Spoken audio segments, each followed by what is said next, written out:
Recording. Yes.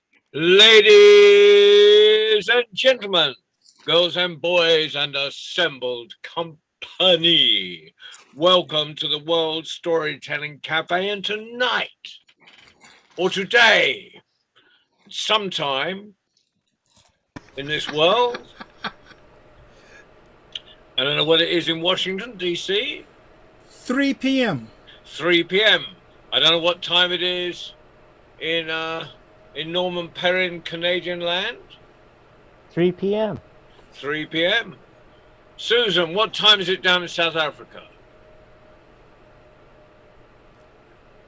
John, it's 9:02. 9 o'clock and 2 minutes. In the morning, is that? In the evening. Excellent.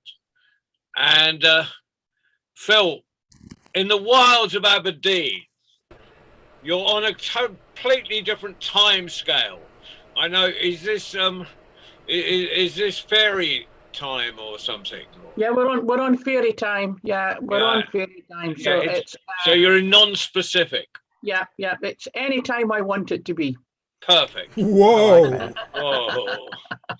I want to be part of under Baden's London time, which is London never stops, so it could be any time. Sounds like New York City.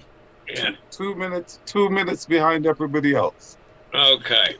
David, what time is it in Texas? 2 Time Texas for time. 2 or 3 p.m. 3 p.m. Okay. 2 or 3. 2 or 3. 2. Well, it depends where you are. Well, so it would appear that we're in a non-specific situation, which is perfect, because tonight we link up with Sparkleverse, the online manifestation of Burning Man. Welcome anyone coming in from Sparkleverse. So this is the World Storytelling Cafe camp.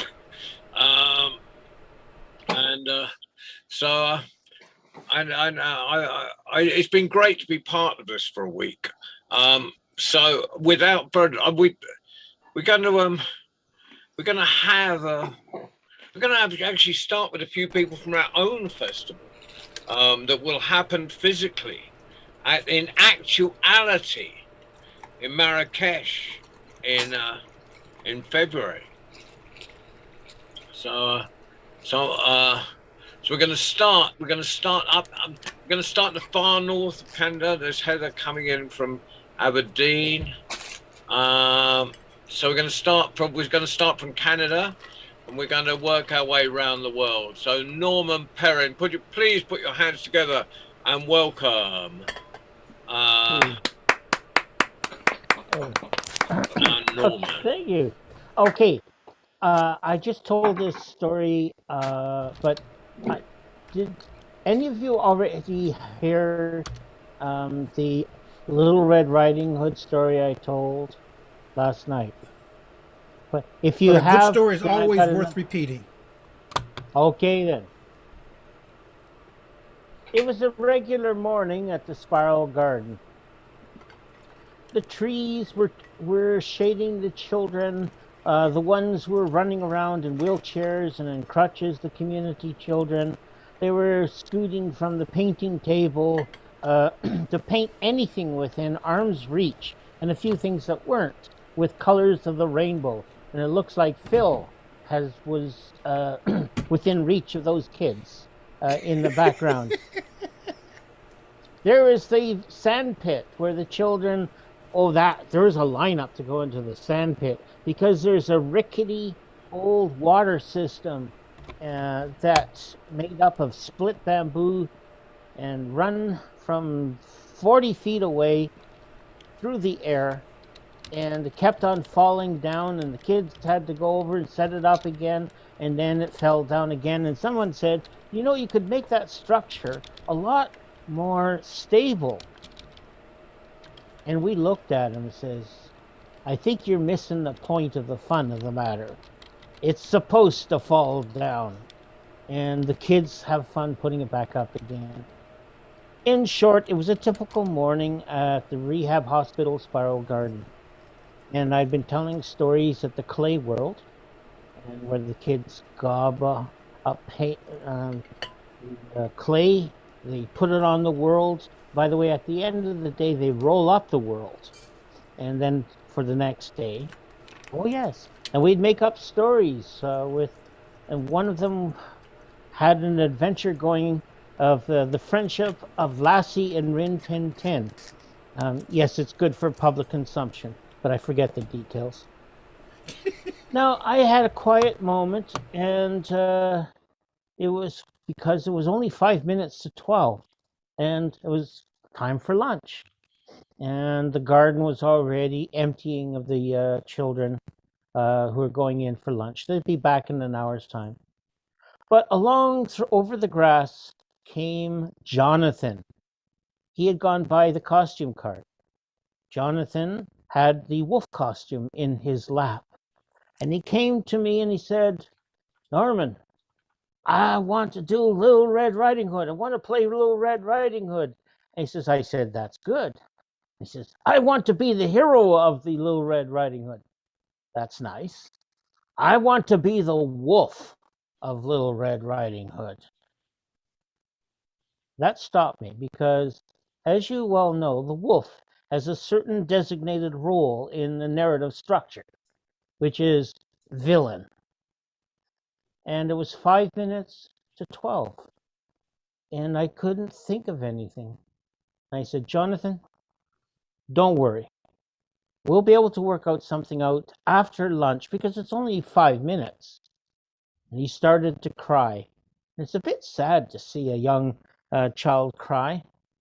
And because you see, the way things worked out, Jonathan, his 2 week stay at the garden ended at noon. His parents were coming by to pick him up. It would be a full year before he would be running around with all the other kids at the Sparrow Garden. So it was now or never. It's strange when you think without thinking. Somehow a door opens and something walks in. And this is what walked in. Okay, Jonathan, here's your story. Once upon a time, there was Little Red Riding Hood. And Little Red Riding Hood was going along to her granny's with a big basket of goodies. When suddenly she met the Wicked Woodsman. He was a big guy, and he had a big sharp axe and heavy boots. He says, Little Red Riding Hood, what are you doing? And she says, I'm going to Granny's place with a basket of goodies. Oh, that's very nice, he said. And he ran off, and he ran down the path of pins and needles. And he got there before Little Red Riding Hood. And he just opened up the door, went into Granny, grabbed hold of Granny, tied her up, and threw her into the closet upside down. And then he took her nightie, put it on, and jumped into bed with his axe right beside him. When there came a little knock at the door. Come in. Who's there? It's me, Little Red Riding Hood, said Riding Hood. And I got a basket of goodies for you. Oh, bring 'em over. The Little Red Riding Hood went over. Meanwhile, Jonathan's waiting for the good part. He said, the Wicked Woodsman, Little Red Riding Hood said, Gee, Granny, what big hairy arms you've got. The better to keep my arms warm in the cold, cold winter. Oh, gee, Granny, what a big bushy beard you've got. The better to keep my chin warm in the cold, cold winter. Gee, Granny, what a big sharp axe you've got. The better to chop up little girls with. And the Wicked Woodsman jumped out of bed, picked up the axe, and chased poor Little Red Riding Hood around and around and around the bed. She is crying out, Will nobody help me? Nobody will save me. And suddenly through the window leapt the wonderful wolf. The wonderful wolf landed on 4 feet, looked fiercely at the Wicked Woodsman and went, Grrr, which was translated means get out of here. And the Wicked Woodsman leapt through the window, hit the ground running, and has never been seen again. And so Little Red Riding Hood and the wolf went to the closet, untied Granny, and they enjoyed some nice cups of tea and a basket of goodies. And the wolf went back with Little Red Riding Hood. And when they got back, they told everyone that the wolf was an Alsatian. And the wolf stayed with Little Red Riding Hood to protect her forever. And they all lived happily after, and may we do the same. And Oh, that's that story. sweet. And when I forgot to throw in the part, but when Jonathan put on the costume and he came and went grr, and the first thing he said to me the next year was, "Let's do it again." Great, Norman. Now, I need to know who wants to tell tonight. I know Baden is a lightweight. He wants to leave early, so I might put Baden on next. Phil, do you want to tell tonight? Teja, do you want to tell? Not at the moment. That's okay. Feel Listen. free. It's no. This is no pressure. This is just listen. Actually, it's more important to have listeners. I mean, Phil. Do you want to tell tonight? Yep, Phil wants to. She's muted, but I got that. Susan down in South Africa, do you want to tell? Give me 2 John, shakes, I we'll can see. go on, but not now. We'll see how it goes, eh? Maybe Yeah, towards yeah, the, Susan. Yeah, I'm used to you by now. yeah. I'm a good listener. Yeah, Sort of. we like listeners. Yeah. Baba C, Baba C's on the telephone, but he's muted. Baba C, let us hear that conversation. It could be interesting. No, can we all join in? It is interesting. That's why it's muted. Okay. No, if it's not fit for public consumption, don't. Mike, do you want to tell a story? Yeah, and I know David does in Texas. So I think I'm going to Baden next. And for those that are listening on other devices, today we're linking up with Sparkleverse, this brilliant online. It's been going all week and it finishes tomorrow, I think. Sparkleverse, which is a brilliant online or virtual version of a Burning Man, and it's a real honor to have a world storytelling camp there. So anyone out in Sparkleverse and the organization, thank you very much. And but right now we'll get back to the stories. Baden Prince, I spoke to him earlier. He promised me a story, and but as long as I put him on early, because he has to go to bed early because he's got a real job and gets very tired. You mean another real job? Well, the real job is storytelling, poetry. I didn't know it was unmuted. He also does this wages thing. So, Baden, over to you. No, sorry, I didn't mean to expose you in that manner. That's okay, John. I'm perfectly capable of exposing myself. Sorry, it's not that kind of party. Greetings, everyone. Yeah, I'm a little bit lost between telling a story and talking about stories. I had a really interesting conversation with a family member who I grew up with back in Antigua recently, my little cousin. I call her my little cousin because growing up, when I was like 13, 14, 15, she was like 2, 3, 4. And, you know, she's now a big professor of cultural studies at some university in Canada somewhere. So now she thinks she's a big woman. Well, she is. She's a tenured professor with a PhD, but to me, she's still my little cousin and always will be. And that's the relationship we have. And recently, she actually came to a couple of online gigs that I did.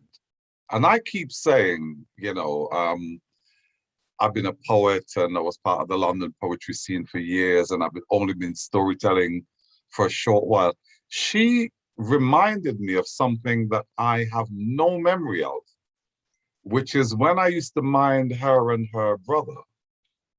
I used to tell them stories all the time.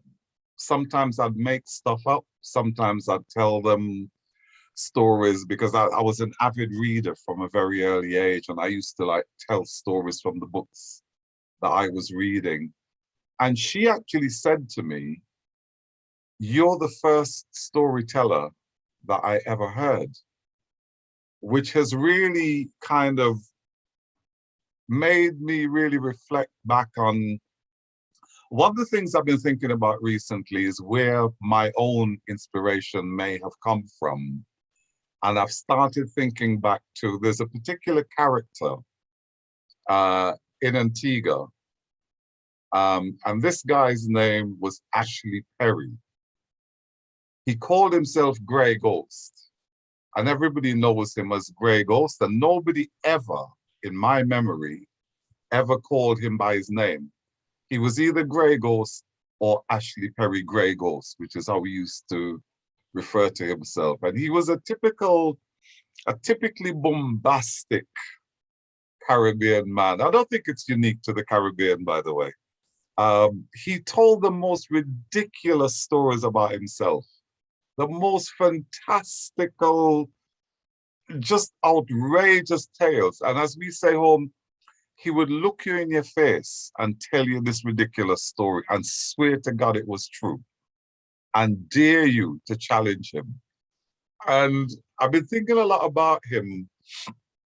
Here's a typical one. Here's a typical Grey Ghost story. Grey Ghost gets a job at the factory, as we call it, the Antigua Sugar Factory, actually the sugar refinery, because in Antigua we used to grow and export sugar cane. And he gets a job as a journeyman, you know, sort of handyman, doing repairs and stuff. So he goes to Bryson Hardware store and he gets himself a hammer.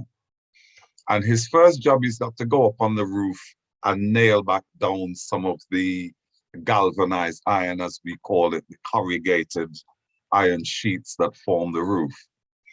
And when he didn't buy the hammer, you know, those days nobody had money. So he took it on credit. Of course, he's working at factory. He's going to be earning money. He's good for it. So he's got there on the roof with his brand new hammer and he slips. And he grabs onto something to save himself, but the hammer slips out of his hand and falls. Now, most buildings in Antigua are only 2 stories high.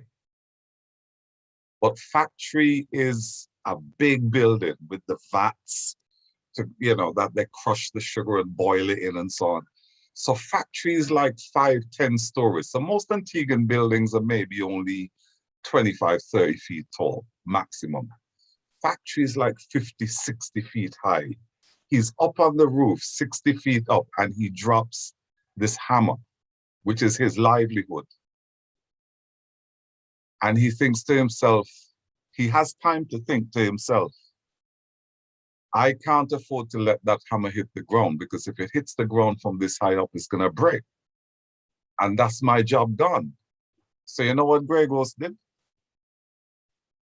Flies back down the ladder, back into the factory, and runs down the wooden steps. Runs down the wooden steps so fast, his footwork, I tell you, James Brown in his prime would have been proud of Grey Ghost's footwork. Flies down the wooden steps, 5 stories worth. Where's everybody? Out of my way, come out of my way. Come out of my way. Everybody clears the way. Grey Ghost bursts through the door, takes a dive that the West Indian cricket team's wicket keeper, Dujan, would have been proud of. And at the last minute, catches the hammer just before it hits the ground. And Grey Ghost would tell that story and look you in your face and swear to God that is true. Another thing he used to do, well, another story that is, I mean, his stories are legion around the island of Antigua. Everybody can tell you a Grey Ghost story. He's like a local version of, what's that character's name from the Far East? What's his name? Hoja. Hoja. Hoja. Nasruddin Hoja. Yeah. He's like Antigua's answer to Hoja. Everybody's got a Grey Ghost story. Grey Ghost used to ride a bicycle.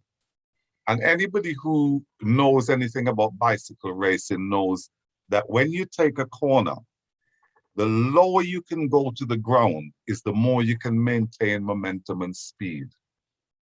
Grey Ghost swear that one time he was riding his bicycle and he went down so low that when he straightened up and he got home and he do like this and open his shirt pocket, dirt was in the shirt pocket. He hit the ground so low, dirt was in his shirt pocket. Another thing that he swore he could do, and actually I can attest to this bit, this is true. No, not Grey Ghost true or storyteller true, this is true. He swore that he could tell when it was going to rain because he could smell it. And if you've ever been in a hot country, when it starts to rain, there's a particular scent that the earth, hot earth gives off when rain hits it. It's a unique smell, and if you've ever smelled it, you'll never forget it. Grey Ghost could tell you when it was going to rain. And he had this bicycle, like I told you, and he's coming back from factory one day. And the thing about being in a hot country, when it comes to rain, you do not want anything metal that you own to get wet. Because between the damp and the salt in the air on a small island, the air is salty. Anything metal that gets damp, it rusts in no time at all. Antigua people afraid rain as if they themselves are gonna rust. I'll tell you something about that in a minute. Grey Ghost is riding home from factory and he go, and he smells rain and he looks back and he sees a rain cloud heading his way. And Grey Ghost said, no, I can't afford for this bike to get wet. And Grey Ghost stands up in the bicycle salad. And man, he started to put on a piece of pedaling. Yeah? Lance Armstrong would have cried if he saw Grey Ghost pedaling that fast. In fact, I think that's what might have set him off on the wrong path. Anyway, Grey Ghost is pedaling down, pedaling and looking back. And the rain is getting closer and closer. And Grey Ghost flying down Old Parham Road, full speed, past grammar school, past pasture, the recreation ground where they play cricket, swing round the roundabout, round past government house, pedaling, looking back, and the rain getting closer. And he take the next left, down Portshead Street, over the hill, past the cathedral, down the hill, right into Bishopgate Street where he lives. And just as he swings his bicycle boom, into the yard where he lives, the rain sweep past and just about touch the back fender of the bike. And all there was to show for this rain cloud chasing him is a few drops of rain on the back fender and the back tire of Grey Ghost bicycle. You ever hear anything like that? Mm-hmm. Mm-hmm. Ashley Perry Grey Ghost.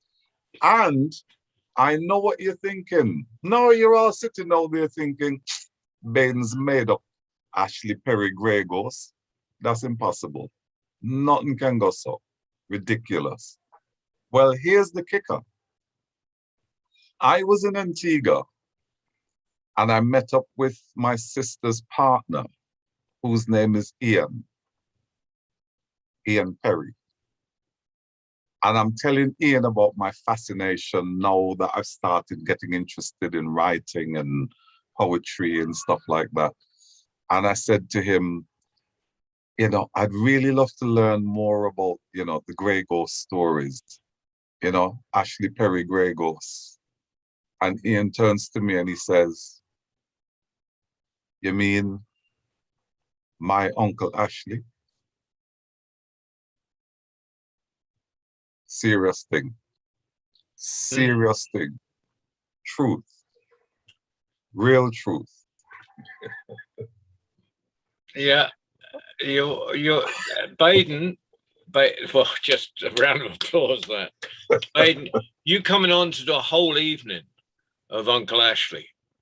Right. That's just, it's going to be your evening. That's because that's as good as it gets. And it's within that huge, that long sort of tradition of magnificent, I won't call them liars. No. Storytellers. Mark Twain. Mark Twain had a nervous breakdown, and he came to Cambridgeshire to recover, and he stayed in a pub called the Ship at Brandon Bridge, which is right in the middle of the Fens. And on Saturday nights they had lying contests, and so Mark Twain would just tell all these lies. And I decided one day I was going to run a lying contest in Brandon Bridge. And I got some money off the King's Lynn Tourist Board, so I could eat that day. And so I was getting people. And the reason we know about Mark Twain at Brandon Bridge is one of the additions to English folklore in written editions is Tales of the Fens by Barrett. And he talks in this, he talks about Mark Twain, but he also tells about a guy called Chaffer Leg. And Chaffer Leg was in the book, this is what Chaffer Leg says. This is what he says Chaffer Leg does. He finds all this old stuff in the Fens and he just puts it up on his shed. And those professors from Cambridge University, he was so surprised that they were interested in it that he let them have these bits and pieces he found on the Fens. And he was even more surprised when he went to teach the girls at Cambridge University ice skating on the Fens, to find these in glass cases. So I told that. So a more elaborate version of that. And this guy in the audience says, who turned out to be the guy with the sort of cultural bit for King's Lynn Council. So my dad knew Chaffer Leg. And what apparently Chaffer Leg used to get the local blacksmith to make all this stuff up so he could sell it to the professors from the university. And he only stopped when the professors asked him to stop polishing them up.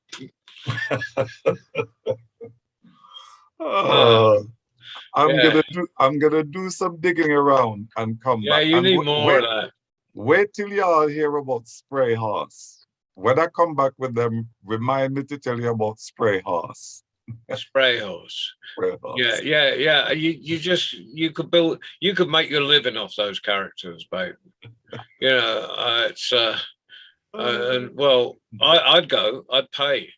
No, I'd get someone else to pay you, but let's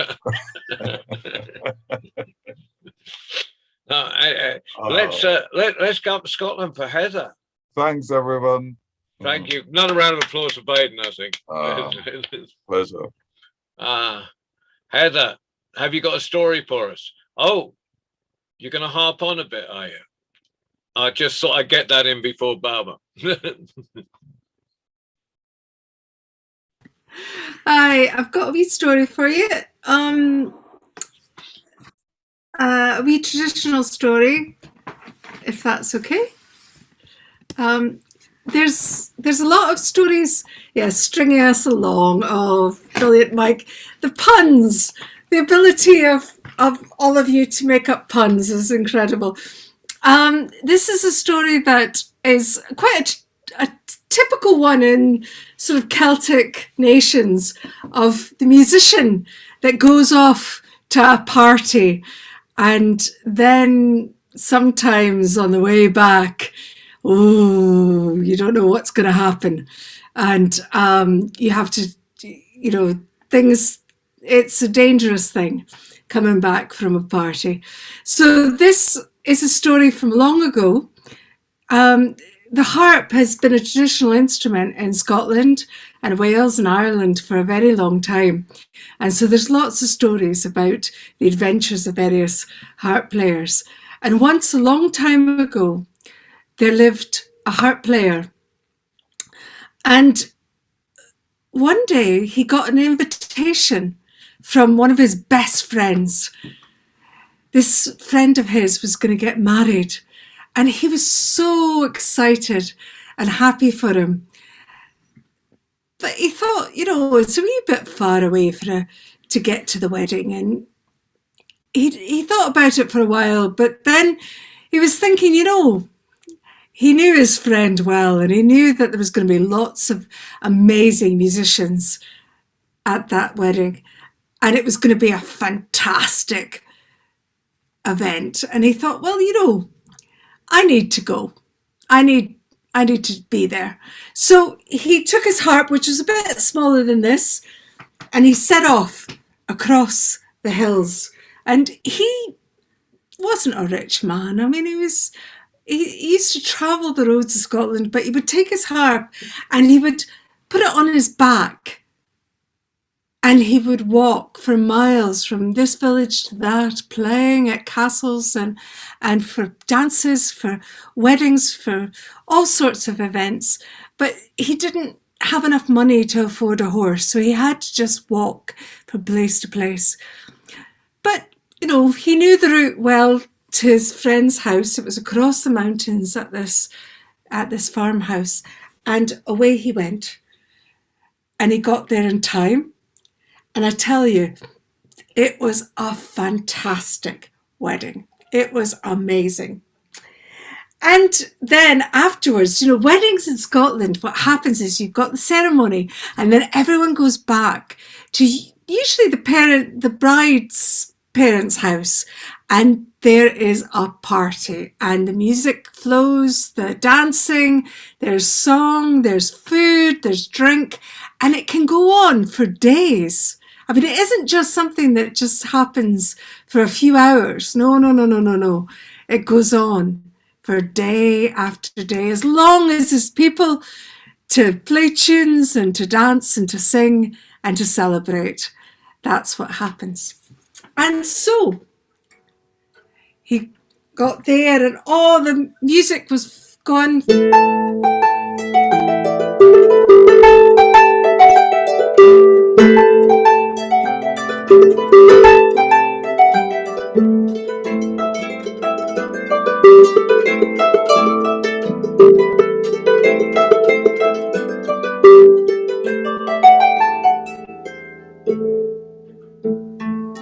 And on it went all night long, into the next day and into the next day after that. And I tell you, they were having such a great time. But as the days passed, eventually the harper realised it was time for him to head off for home. He had to get back. He had some commitments. And so it was kind of middle of the night when he decided to leave. There was a full moon shining outside, and he thought, well, I'll be able to see the way home really well, and then I'll be home for tomorrow, which is, I need to be back by then. And so he said goodbye to everyone, strapped his harp onto his back, and he set off across the hills.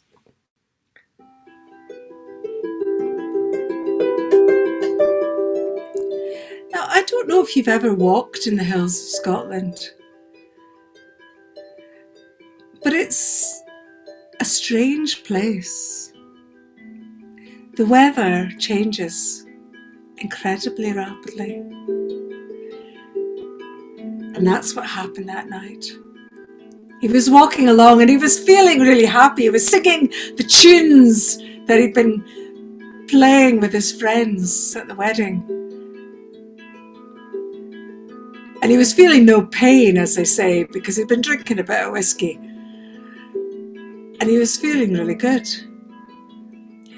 And he didn't notice the mist rising.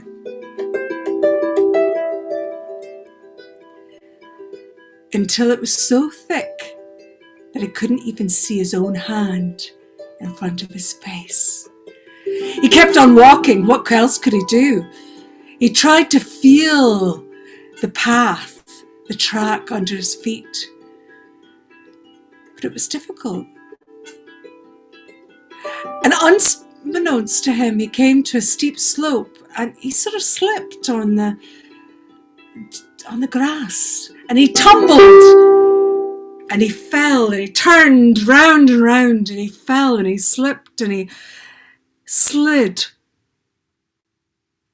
and he ended up in a bog, mud, and he started to sink. He couldn't see anything. He was grasping anything possible around him to try and grab hold of something to pull himself out of that mud. But all he found were bits of grass that just broke off in his fingers, or handfuls of wet, slimy mud. And he was sinking fast. He didn't know what to do. The only thing he could think of was his harp. He thought, well, maybe if he used it as a kind of lever, if he pushed his harp down into the mud, maybe he could push himself out. But that wasn't a good idea. He tried it, but his harp, as soon as he put pressure on it, it went into the mud and it disappeared. And he was still sinking. It was up to his chest, it was up to his neck. And he was in the middle of nowhere. He knew there was nobody for miles around. But as the mud rose up towards his chin, he cried out, "Help! Somebody help me, please!"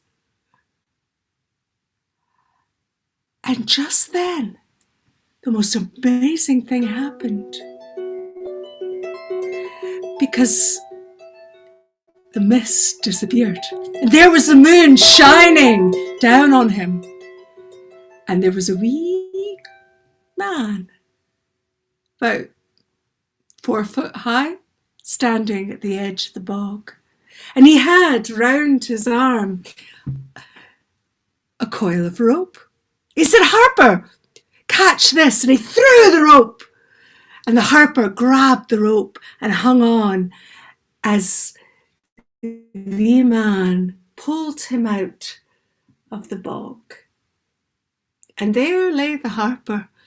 An absolute wreck. He was exhausted. He was covered in mud from head to foot.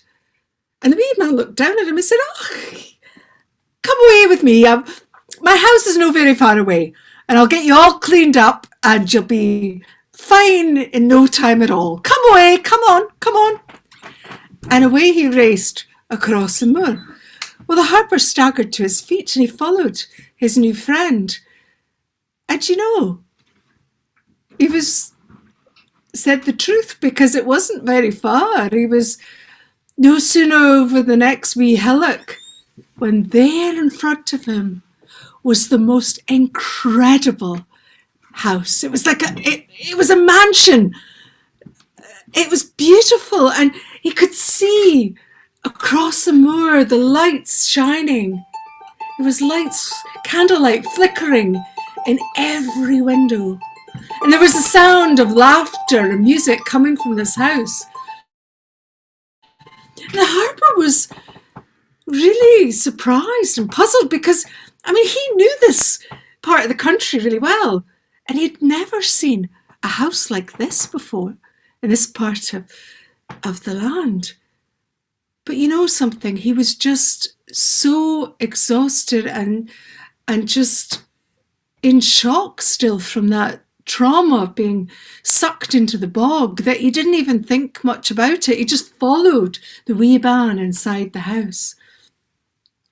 The wee man called the servants to make a hot bath and get some clean clothes for the harper.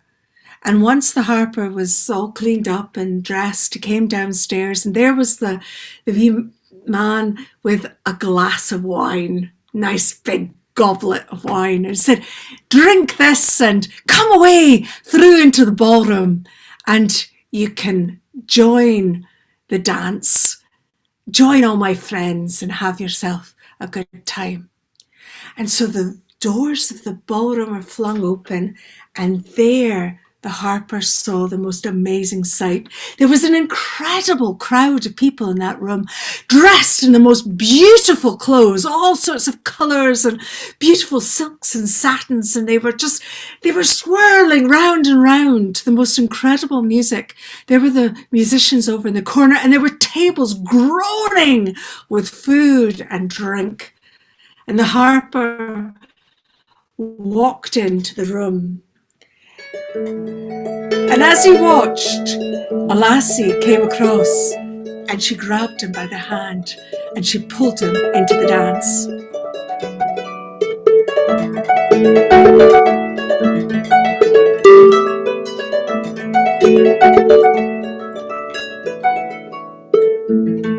And they danced round and round.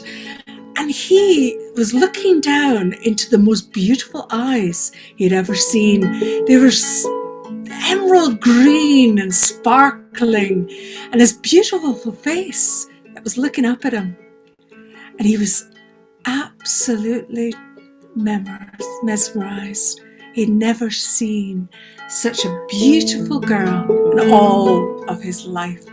And he danced the rest of the night with her, dance after dance after dance. But then the dawn light hit the horizon. There was a sound of a cockerel crowing in the distance. And the party ended just like that. Everyone went off to their beds. The harper was led to a bed the like of which he had never experienced. He was a poor man. He'd never slept in a beautiful, soft bed like this. As soon as his head touched the pillow, he was asleep. And he slept long, long into the next day.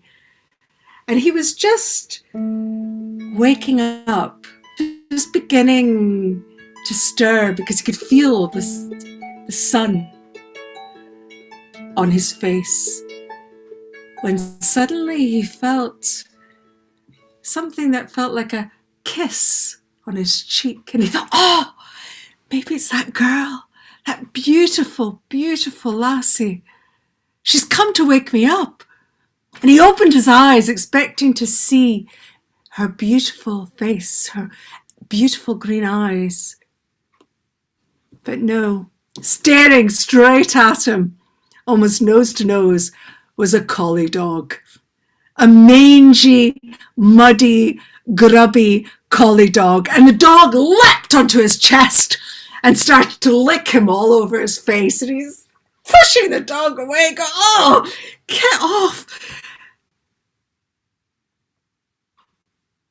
There was no feather bed.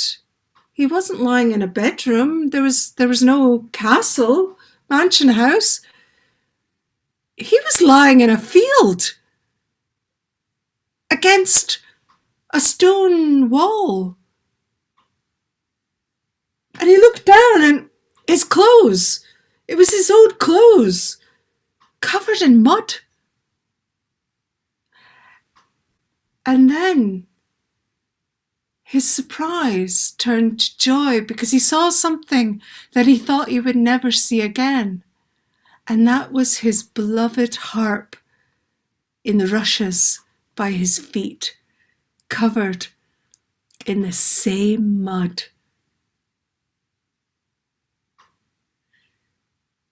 And he picked up his harp and he went home.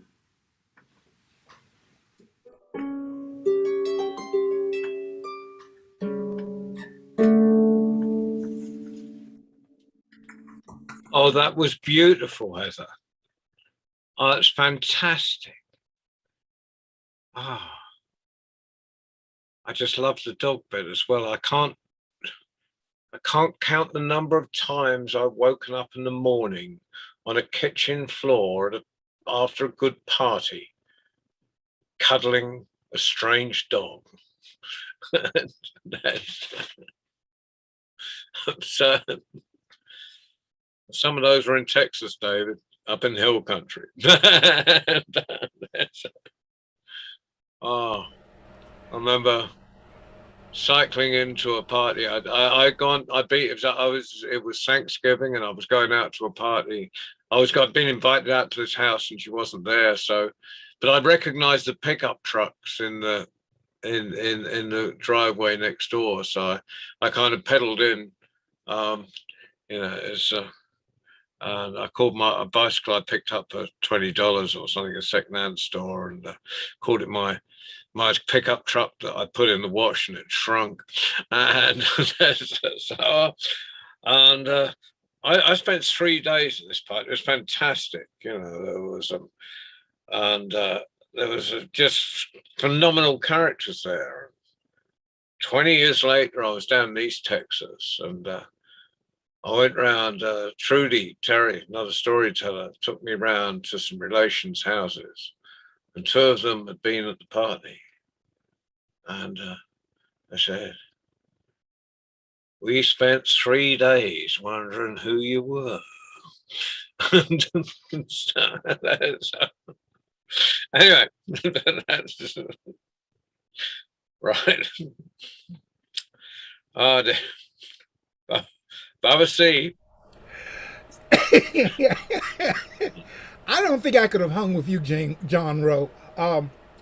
The closest I can come with that story is I threw a birthday party, a big bodacious birthday party and at that time I lived in a building where you had to be announced, and the front desk had to allow you up.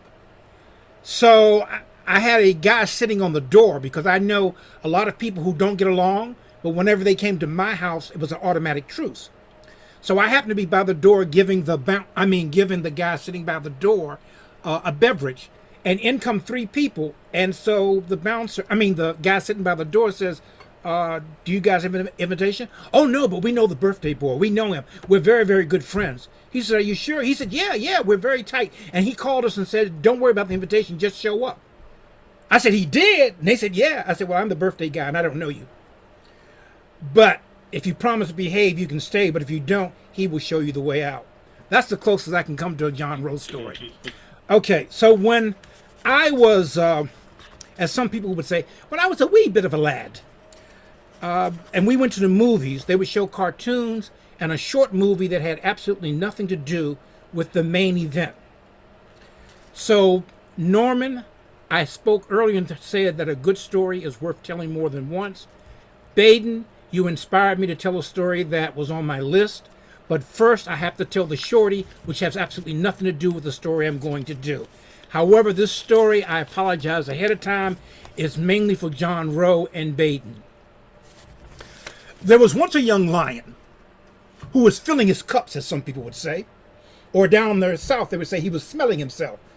And he was proud because he was the new lion. He was the baddest thing on the scene. And so he saw a monkey up in a tree and roared. And his roar startled the monkey, and the monkey fell out of the tree. And the lion jumped on the monkey and said, "Who's king of the jungle? Who's king of the jungle?" And the terrified monkey said, "You're the king of the jungle, oh mighty lion. You're the king of the jungle." "That's right, and don't you forget it." And he let the monkey scamper away.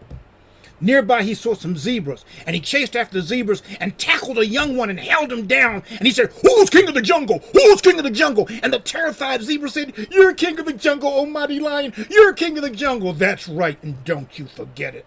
And so this young lion, filling his cups, smelling himself, kept on the prowl, and he saw an elephant in the distance. And he ran up on the elephant and he said, "Who's king of the jungle? Who's king of the jungle?" And the elephant looked down at him, took his trunk, grabbed the lion by his tail, whipped him this way, whipped him that way, whipped him up, whipped him down, whipped him every way but let go, and finally let him go. And the lion tumbled away from the elephant. And the lion got up, brushed himself off, and looked at the elephant and said, no reason to get angry. If you don't know, you don't know." And now to our main event.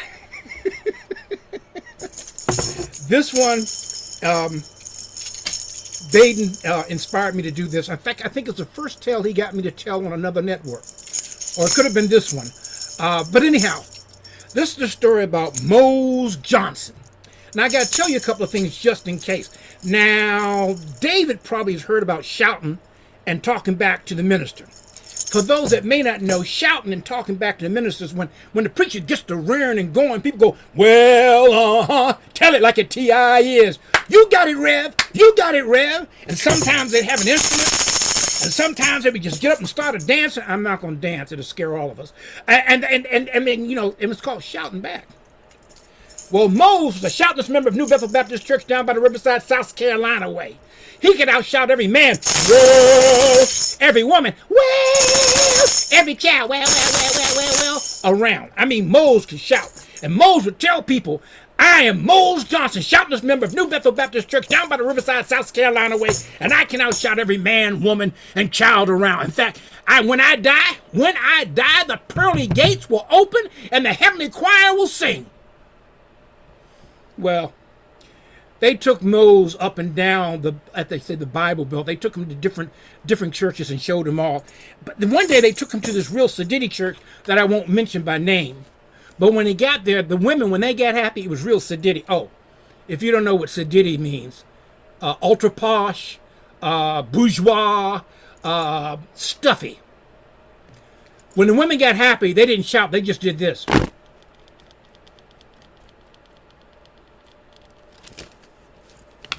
Well, they took him there, and they started taking him to other places. And Mose, everywhere he went, I'm Mose Johnson, shoutless member of New Bethel Baptist Church down by the Riverside, South Carolina way. Well, Mose passed shortly thereafter. Some people said because he ate some bad peach cobbler. Beware what you eat at church picnics. And other folks said it was because of that bodacious lie he kept telling that he was going to get in heaven merely because he was a shoutless member of New Bethel Baptist Church down by the Riverside, South Carolina way. Well, they were holding a funeral, and people came from near and far and near. And everybody was gathering around under a great big tent to hear Moses' funeralization. He was being funeralized. And the minister was talking about this one time that Moses got so happy, he jumped over 7 pews with the people still in them. And as they were talking about all these incredible but false things that Moses had done, all of a sudden Moses' body shook and sat up. Now, I don't know about you. At this point in the story, if I had seen that, that would have been the end of the story. We were talking about how fast Baba C could run. Well, Moses' body sat up, tambourine in hand, and they could hear faintly the celestial choir singing, oh, when the saints go marching in. Oh, when the saints go marching in. Oh, Lord, I wanna be in that number, when the saints go marching in. And Moses' spirit ascended to heaven. Well, when Moses got there, he went to the pearly gates, and he pulled on the pearly gates, but they were locked. Say what? They were locked. Say what? They were locked. And Moses going, what is going on? Why are the pearly gates locked? Maybe they're taking a dinner break. Now, in the South, dinner is what most folk in the United States call lunch, but that's another story. So Moses sat under a great big tree, and he sat so long, he grew a long white beard. And John wrote, contrary to what you have been told, angels don't grow beards, at least not the new ones. Well, after a while, Moses heard some commotion, got up and walked over to the gates, and there he saw a good angel. I never understood the point in this story of calling it a good angel. If you're in heaven, you're automatically good. But that's another story. He called the good angel over. He said, hey, you. She said, yes. I need to talk to you. Just a moment. And she came on over to the gate. She said, how can I help you? I'm Mose Johnson, and I'm the shoutless member of New Bethel Baptist Church down by the Riverside, South Carolina way. And I belongs in heaven. Is you sure? Yes, I'm sure. Let me check the list by the door. Let me see. Minnie, Mousy, Mose Jenkins, Mose Johnson. No, I don't see your name down by it. I don't see your name. Are you sure you're supposed to be in heaven? Yes, I'm sure. There must have been a mix-up. Look, you need to go find St. Peter and have him straighten this up, because I'm Mose Johnson, shoutless member of New Bethel Baptist Church down by the Riverside, South Carolina way. You need to get this straightened out. Now, some of you may be having difficulty following when I do what Mose Johnson is. I try to slow it down, but when I do, I get tongue-tied. So, listen to the playback. Well, she went and she found St. Peter. She said, St. Peter, there's a Mickey, Mose.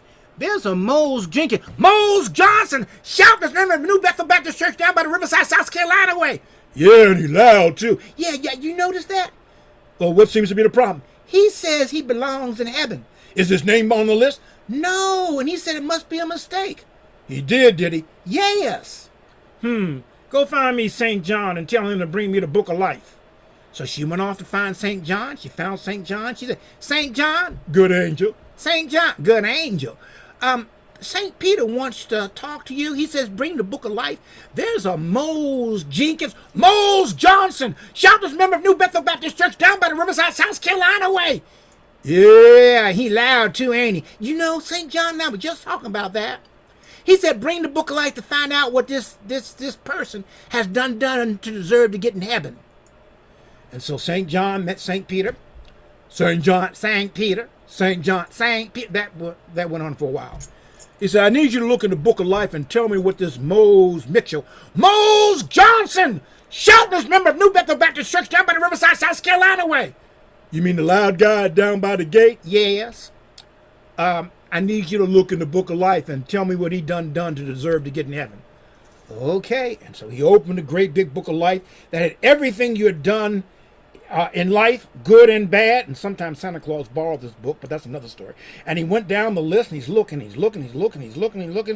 says, Mousy, Mose, Mickey, Mose Jenkins, Mose Johnson, shoutless member of New Bethel Baptist Church down by the Riverside, South Carolina way. And you want to know what he done to deserve to get in heaven? Yes.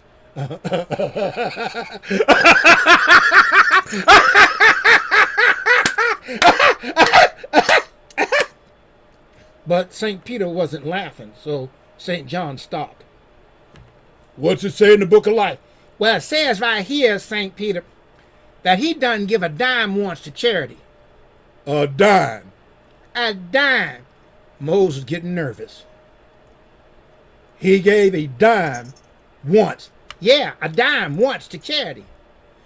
St. Peter reached down in his robes, pulled out a brand new dime and said, good angel, I want you to take this dime down to the gates, and I want you to give it to that Mose Johnson character, and you tell him I said he can go straight to, oh, when the saints go marching in, oh, when the saints go marching in, oh, Lord, I wanna be in that number, when the saints go marching in. Number C? Number C? Yes, sir. Hallelujah, I believe. Thank you, David Thompson. I must remember to give 2 pence to charity. I love that story. Oh, Baba, see, I grew up in that culture. I know what you talk about, man. See, I visit some churches like that, but I have too. Yeah. Wow. We can share stories sometime. And we shall. Yeah. You know, so. They sound much more fun than those Presbyterian churches up north. Heather, do they do the shouting thing in churches around your way? No, it's really boring. That was amazing. Yeah, they're all Yeah, straight but you know- laced, you know. But the Yeah. thing about Baptist and Protestant churches is that I'm not gonna say services last long, but they break for dinner / lunch. Yeah, they do. And they're usually delicious. Well, up until the last 10 years, they're usually delicious. But the last time I went to a church-sponsored picnic, there were 10 varieties of potato salad on the table, and the only variety that had any real flavor was from either KFC or some other or Giant. That's sad. That is sad. It is sad. The only church story I know in the day, I got Duncan Williamson used to tell this, and there was and it was like a preacher up in one of these really cut off towns that up in the Highlands. Everyone was expected to go to church, and the truth was that everyone drank too much whiskey and failed miserably to turn up on Sunday morning, especially Hamish, you see. And Hamish Hamish hadn't been to church in not just months, weeks, I mean, it was years. So preacher, he puts a big notice up in the center, or post office, or whatever it was, everyone is expected to be at church, and if you're called, you're called. But he makes a personal visit, and he said, you're going to be there next Sunday. Sunday came. The church is packed. Hamish is sitting in the front pew, just so they could know he was there. He didn't want to have to do this again in a long while. And the preacher, he had 2 tins in front of him, and 2 glasses. He had 2 glasses of water, 2 glasses and 1 tin. And one glass was full of water, and the other was full of whiskey. He said, Hamish, I want you to look at this. And he opened the tin and he pulled out a worm. And he dropped it in the water, and the worm lived. And he took it out and he dropped it in the whiskey. The worm died. And the preacher turned to Hamish and said, now what does that tell you? He said, if you've got worms, drink plenty of whiskey.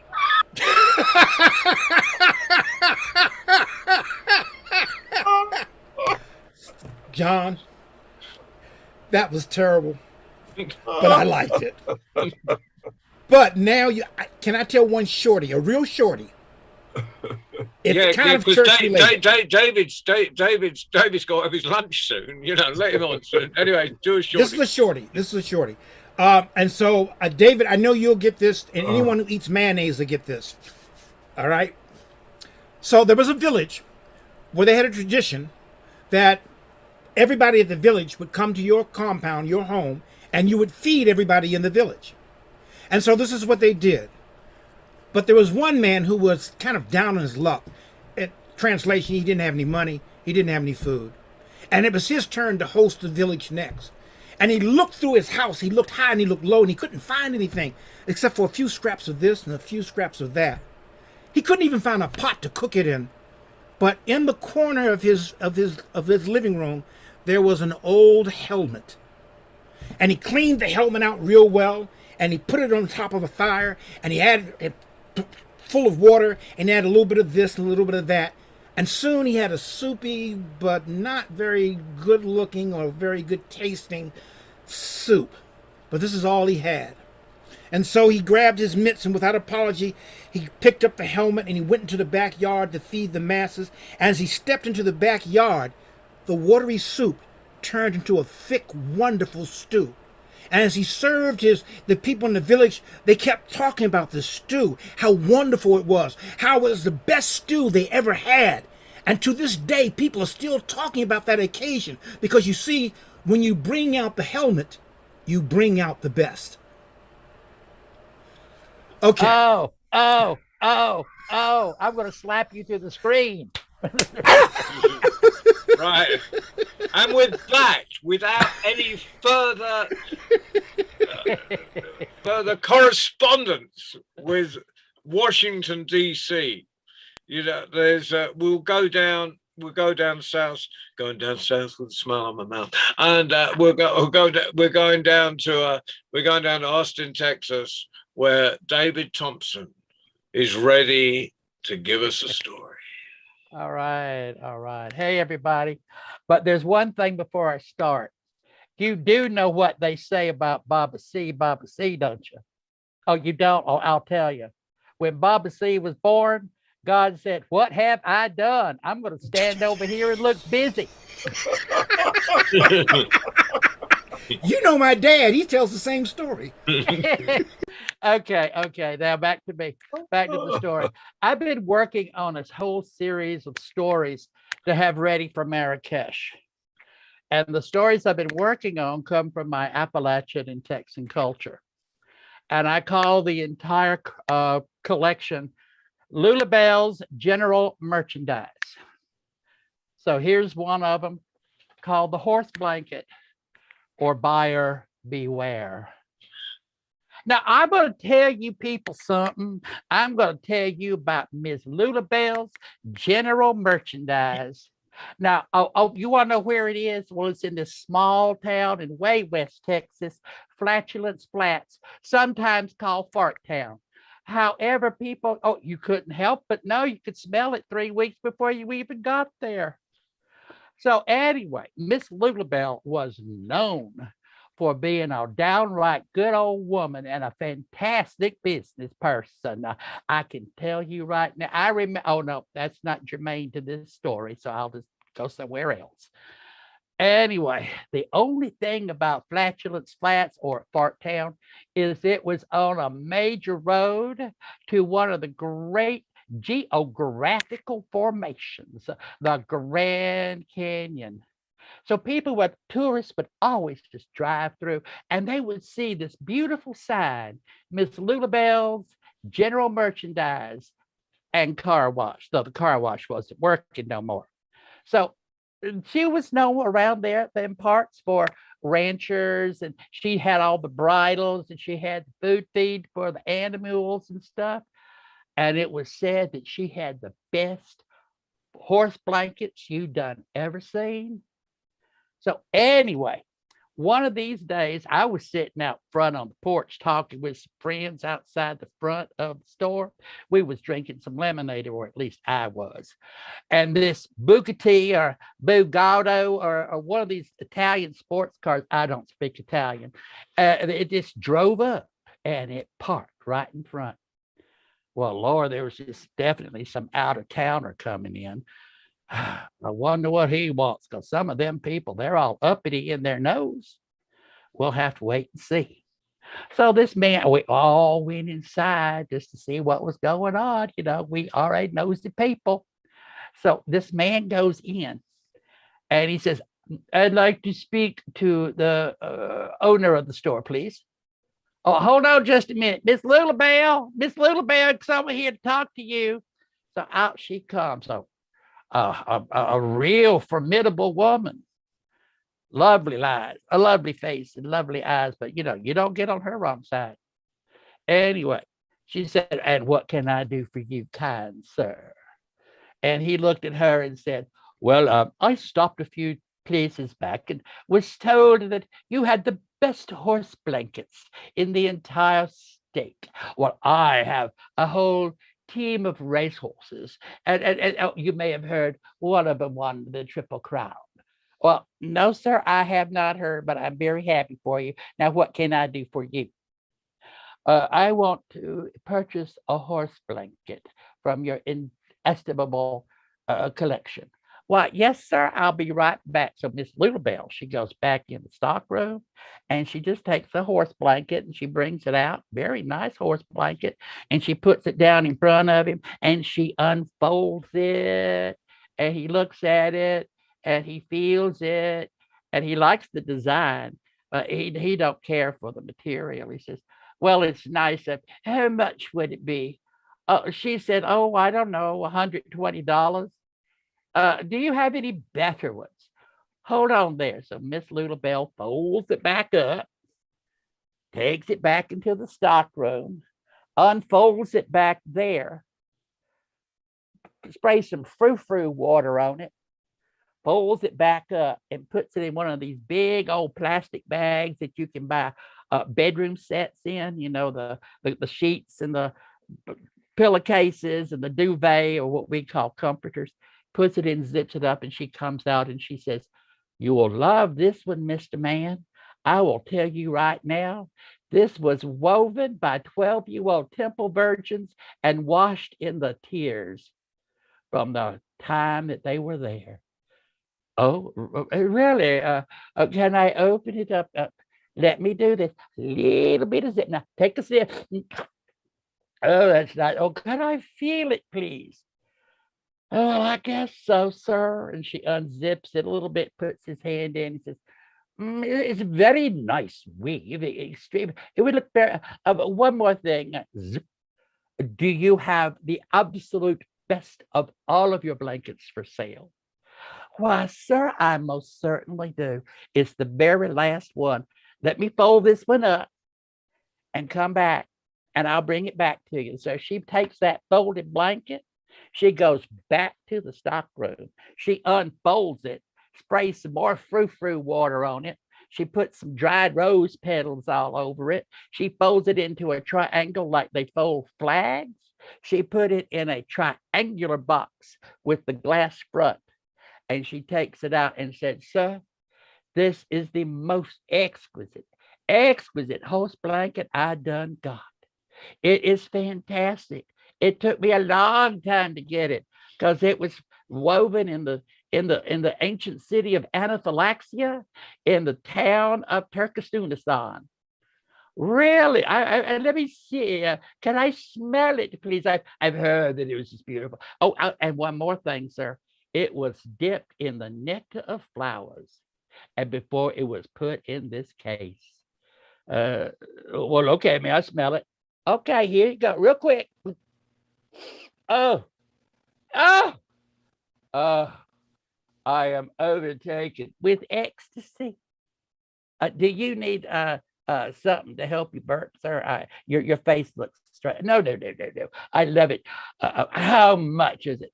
Well, I don't know if it's for sale. I'll give you $800. Well, sir, I don't know. It took me a long time to get it here. $1,200. No. I will give you $2,000 for this blanket. Why, sir, you are so kind. Why, yes, I will take $2,000 for this blanket. So what do you think he done? He reached into his billfold. He pulled it out. He pulled out $2,000 in hard cash money. And she said, sir, I hope you like your blanket. And I hope your horses are going to win all the races. And he walked out there, the proud owner of a blanket. Well, some of the men saw, what was it? They turned to Miss Lulabelle and said, don't you say nothing. Remember, buyer beware.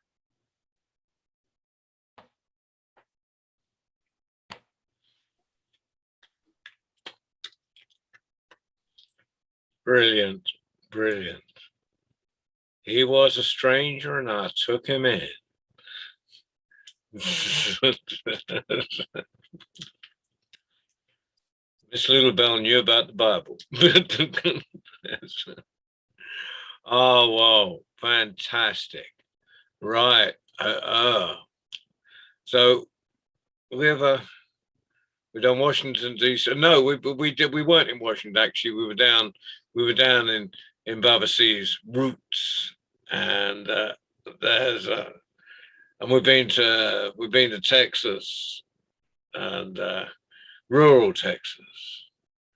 There's some fantastic stories.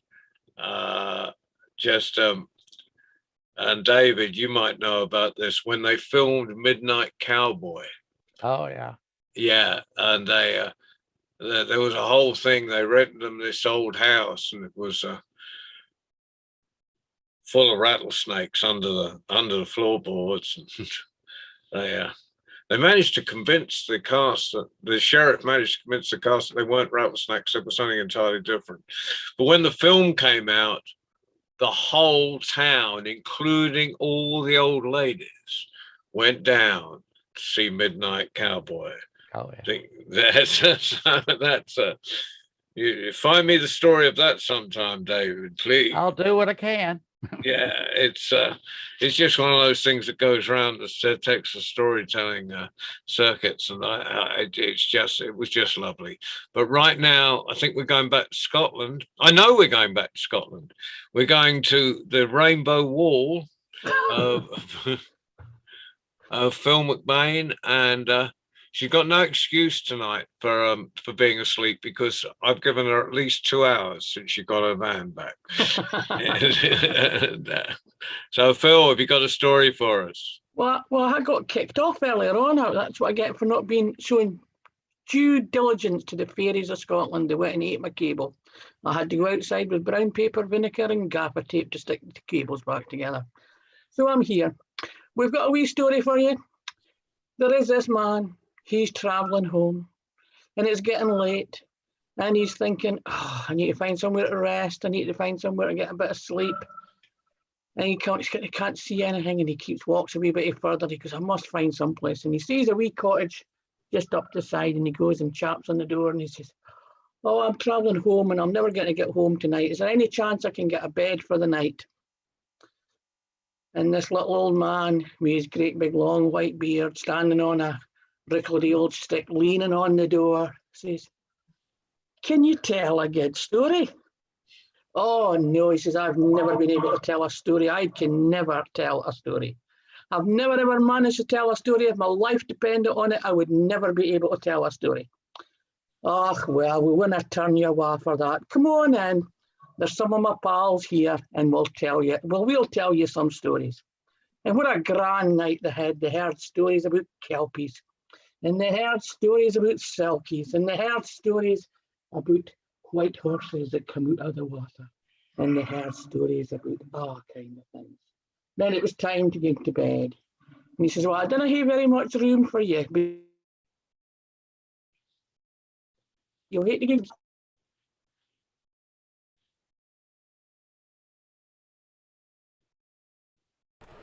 The fairies heard her talking about them. He's in his bed, and he's just about to fall to sleep. And I think my internet's gone again. No, you're with us at the moment. Yeah, sorry about that. So he's gone away, and he's just away to fall asleep. And just as he's fallen asleep, he hears a bang, and 2 thieves come flying in the door, grab the sheep's carcass, and take off out the door. And he says, oh, goodness, he says, I can't let that happen. He says, the little old man will think I've stolen his sheep when he gets here in the morning. So he got up and he got dressed, and he took off outside after these 2 thieves, and he saw them going down the field and over the top of a dike. And he ran down the field and jumped over the top of that dry stone dike, but he forgot to look if it was at the other side, and there was a great big drop, and down he went, head over tail, tail over head, hit a wall, landed on the ground, out of breath, and going, where are they? Where are they? And he sees the 2 thieves and the sheep's carcass going up the road, and he takes off running after them, determined he's going to bring this sheep carcass home. And he gets them, and just as they're going over a bridge, he rugby tackles them and grabs hold of the sheep's carcass. Slips, goes over the bridge, lands in the river, sailing down the river that's in spate, and he's trying desperately not to lose his sheep's carcass or hit on the rocks, and then comes to a bit of still bit, and he manages to get out of the river. And he gets back up to that cottage just as it's almost daylight, hangs up the carcass, gets into bed, and he's just fallen asleep again when the little old man comes to the door and pulls open the curtains and goes, come on in, there's porridge for you, come on in. He got such a scare, he banged his head, he fell out of the bed, and he's lying on the floor, and he turns round to the little old man and he says, you'll never ken what happened to me last night. These 2 thieves come in and stole your carcass, and they go down the road over the dike in the river, down the river, and I come back up here and I brought your sheep's carcass back. And the wee man looks down at him and goes, well, Loon, you can never say that you've never told a story afore now, can you?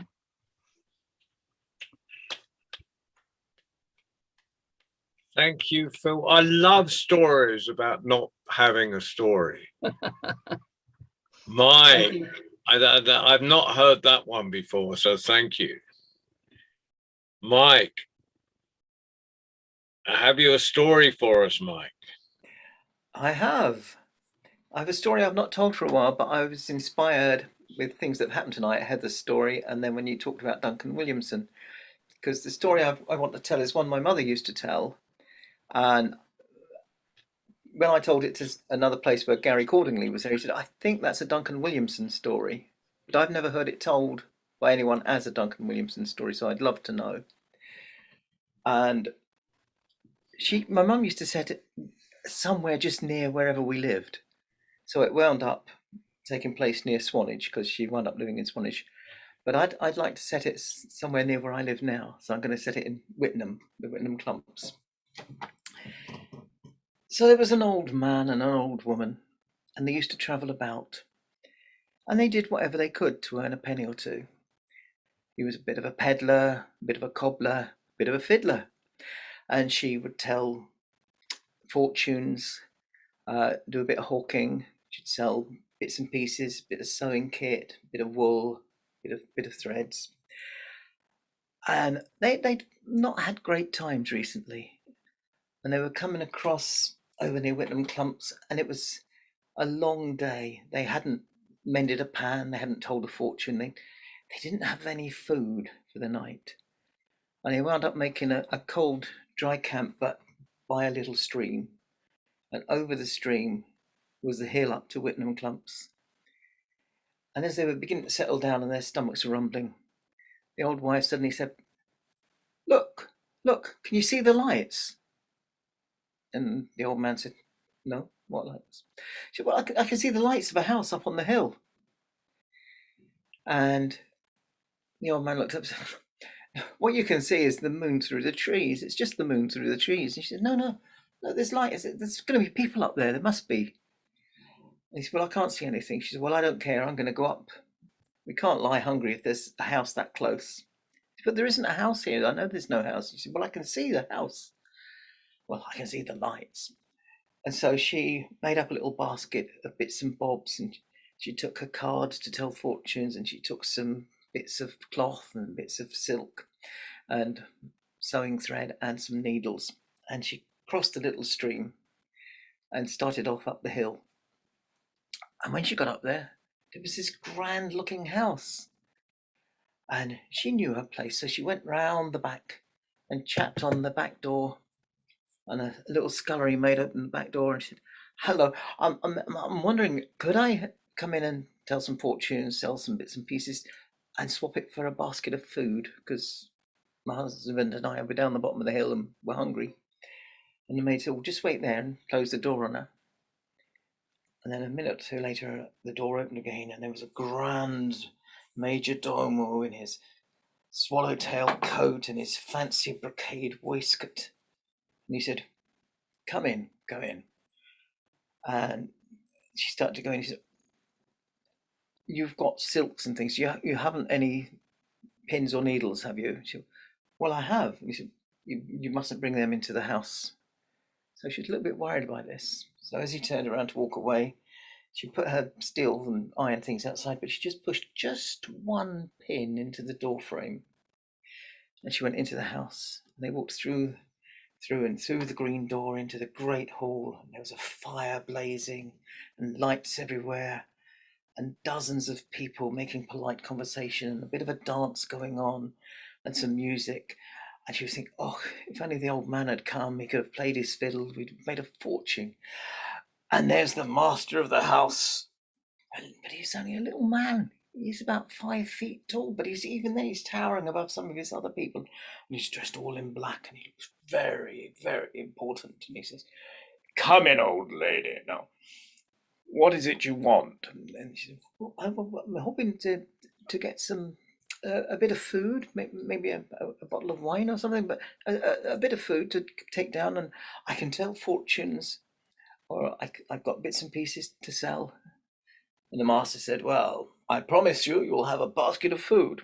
Now, have a glass of wine with me. And he actually poured a glass of wine himself for her. And she was still worried. And she said, Oh, thank you. I'll certainly take a glass of wine with you in the Lord's name.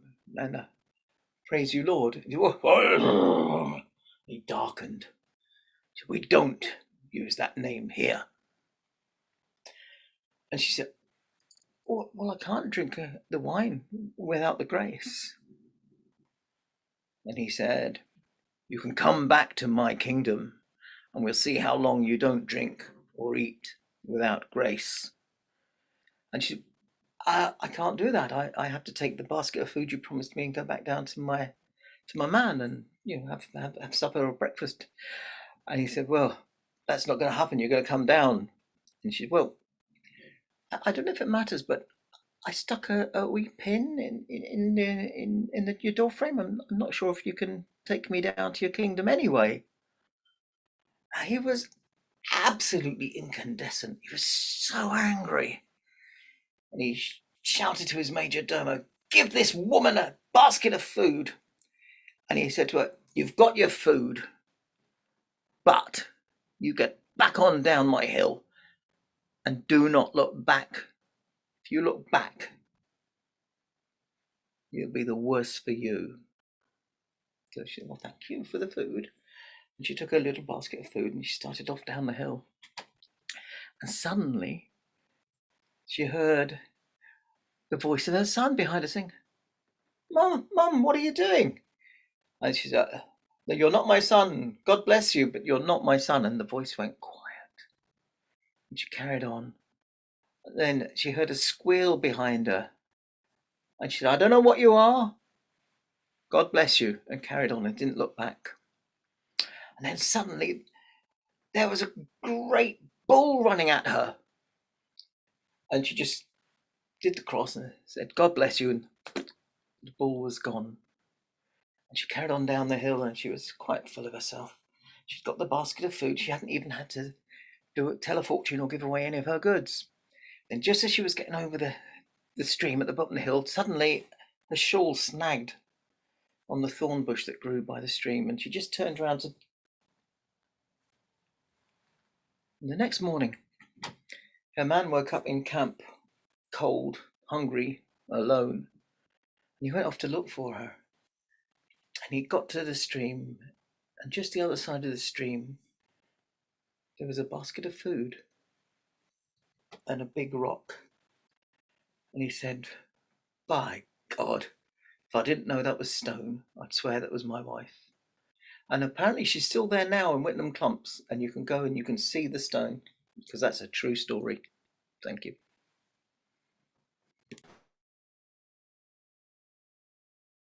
Great story to finish with. Norman, you listened to Duncan a lot. Did you recognize the story? Yes, Duncan does tell the story for the most part. The first 4/5 are the story, but the ending is completely different in that it's the man who goes up and he comes back and hundreds of years have passed. And if I remember correctly, but it's in one of his collections. I consider it one of his darker, sadder stories because it's definitely nothing happy in it. Mike, do you want me to send you the link or the source? That would be brilliant if you can. Yes, please, because I'd love to hear it properly because I only ever heard it from my mum. And now I'm going to argue with you there. I'm going to argue with you there. You heard it properly. And Duncan would be the first to say that. Duncan used to say the whole idea of a storytelling revival is nonsense. He said because grandmothers have always told children stories and they never stopped. It was just a few people decided there would be a revival, and I'm very glad they did because it meant we get paid. But apart from that, there's, and so you did hear it properly. You heard it from your mother. Okay. Yes. And she got it, I think, from her mother, and it was set in the hills behind Greenock because they were from Greenock. Yeah. Mike, does this story have Orpheus influences? You could say that, couldn't you? There's I just did. Not looking back, though. And even the pillar of salt type stuff. The stone could be like the pillar of salt. I don't know. Yeah. I enjoyed it. You know, there's all those things. It's a great story. I love it, but I was really pleased and surprised when Gary said he thought it was Duncan Williamson. And Well, there's stories go through, you know, and stories go through changes, and stories go through changes, and you won't know when. I mean, I remember sitting on the back of a traveler's truck, and I'd been telling stories, and my 9-year-old was with me, and I looked down they were telling a Duncan story to a 9-year-old traveler kid. And I thought, that's brilliant. It went off the road in the 50s and is going back on the road in the 90s. And then about halfway through, my offspring forgot the story, but seamlessly he sewed on the end of one of mine. I was so proud. And anyway, it's been a brilliant night. We have tomorrow, for the end of our Sparkleverse week, we have, and by coincidence, a real treat. We've got Hala from Palestine, from the Gaza Strip, has sent us stories of food, and she's promote, you know, she's just trying to get more Palestinian culture out there, and she's in conversation a little bit with Lucy Anderson Wood, Mike Wood's wife, and I'm really looking forward, and that's 6 o'clock tomorrow night. And Tuesday, of course, there will be our young tellers. Heather loves that, Phil loves that, Susan loves that.